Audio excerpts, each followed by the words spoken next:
রেস্টুরেন্টের সাথে হার মানাবে আজকে এই পাস্তার রেসিপি। চলুন দেখি।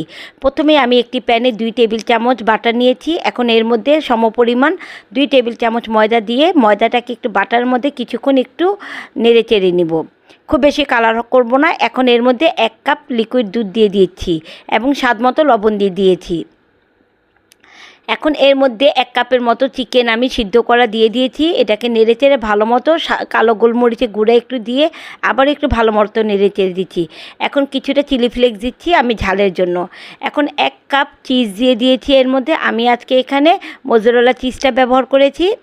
আরও কিছু চিলি ফ্লেক্স আমি দিচ্ছি একটু ঝালের জন্য এবং 2 টেবিল চামচ মেয়োনিজ দিচ্ছি। মেয়োনিজটা দিলে আপনার পাস্তার স্বাদ খুব বেশি বেড়ে যাবে এবং কিছু টমেটো সসও আমি এখানে দিচ্ছি। আজকে আমার এটা পিঙ্ক সস পাস্তা। এখন 2 কাপের মতো পাস্তা আমি সিদ্ধ করে রেখেছিলাম, এটাকে দিয়ে ভালো মতো নেড়েচেড়ে এই তো হয়ে গেল আমাদের পিঙ্ক সস পাস্তা।